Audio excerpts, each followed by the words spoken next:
আসসালামু আলাইকুম। আপনারা সবাই কেমন আছেন? আশা করি ভালো আছেন। আমি মাসুদ রানা ডেনমার্ক থেকে। আজকে কিছু কথা বলব। যারা আজকে আমার একটা লোক যারা ৪ জন আসার কথা ছিল, তার মধ্যে আজকে একজনের বায়োমেট্রিক বা বিএফএস ফেস করছে। তো ফেস করার মধ্যে আমার ওই লোকটায় যে আমার হিসেবে চাচাতো ভাই লাগে, তিনি ডাক্তারিং এর কাজ জানে। ১৩-১৪ বছর কাজ করছে দুবাইতে। দুবাই থেকে তাকে নেওয়া জন্য আমি করছি, রিকোয়েস্ট করছি এবং প্রসেসিং চলছে ইনশাআল্লাহ দিলে। ওয়ার্ক পারমিট পাইছে। ওয়ার্ক পারমিট পাওয়ার পরে আজকে সে এম্বাসি ফেস হইছে, বিএফএস ফেস হইছে। ফেস করার পর তিনি যে ভুলটা করছে, তিনি ভুলটা অনেক করছে। ভুলটা হলো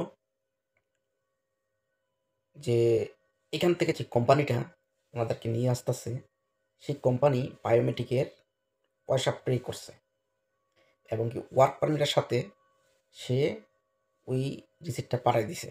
কিন্তু আমার ওই ভাইটা সে ওয়ার্ক পারমিটটা দেখার পরে মনে হয় যেন তারা আত্মহারা হয়ে গেছে। তারপরের পেপারগুলা তিনি আর দেখেন নাই। তো না দেখার কারণে যখনই বায়োমেট্রিকের জন্য বা এম্বাসি ফেস করার জন্য অ্যাপয়েন্টমেন্ট নিয়েছে, অ্যাপয়েন্টমেন্ট নেওয়ার সাথে সাথে আজকে চলে যাচ্ছে। চলে যাওয়ার পরে কিন্তু তার আসল মেইন পেপার তিনি সেটাই প্রিন্ট আউট করেন নাই। প্রিন্ট আউট না করার কারণে যখনই ওইখানে গেছে, অলরেডি সে ইনফরমেশন করছে যে আমার রিসিট কোথায়, বায়োমেট্রিকের রিসিট কোথায়। তখন ওই কোম্পানির লোক বলছে, "তোর সব কিছু পেইড হয়ে গেছে। তোকে ইমেইলে দেওয়া হয়ে গেছে।" কিন্তু সে ভালো করে চেক করতে পারে না ইমেইলটা। ইমেইলের ভিতরে শুধু ওয়ার্ক পারমিটই দেখছে, বাকিটা আর তিনি দেখেন নাই। তারপরে যখনই বায়োমেট্রিকের জন্য সে এন্ট্রি হলো, সে ভিতরে ঢুকলো। প্রবেশ করার পরে তার পেপার-টেপার সবকিছু দেখছে, পেপার-টেপার সবকিছু ওকে। কিন্তু যখন বলছে যে, "আপনার বায়োমেট্রিকের রিসিট কোথায়? আপনি বায়োমেট্রিক দেবেন, পয়সা পে করেন নাই।" তখন তার মাথাটা নষ্ট হয়ে গেল। তখন আমারে কল দিল। কয়েকবার মেসেজ করলো, ইয়া করলো যে, "বায়োমেট্রিক পে করতে হবে।" তখন বলতেছে, "বায়োমেট্রিক পে কোথায় করব?" তখন একটা রিসিট দিছে যে, "এই অ্যাড্রেসে বায়োমেট্রিক পে করেন।" তখন তিনি বায়োমেট্রিক পে করলো। পে করব কিভাবে? ওখানে বাইরে গেছে, কেউই পারে না। কয়, "এই যেখান থেকে আপনি অ্যাপয়েন্টমেন্ট নিছেন, বিএফএস ফেস করে অ্যাপয়েন্টমেন্টটা নিছেন, সেখান থেকেই সেই এজেন্ট থেকে বা সেই টাইপিং সেন্টারেই আপনি এটা করতে পারবেন।" তখন কি করলো? সে আবুধাবি থেকে গেছে দুবাই। দুবাই বিএফএস এ ওপি মলে গেছে। তো সেখান থেকে তার এটা পে করতে হবে। তাই যাই হোক, সে যেই দোকান থেকে সে ইয়াটা করছে, টাইপিং সেন্টার থেকে তার পরিচিত ছিল। ফোন করার সাথে সাথে সে ওইটা পে করছে টাকাটা। টাকাটা পে করছে ১,০০০ দ্রাহমের মতন। যা তার ১,০০০ দ্রাহমই তার মানি মাটিতে গেল, ১,০০০ দ্রাহম।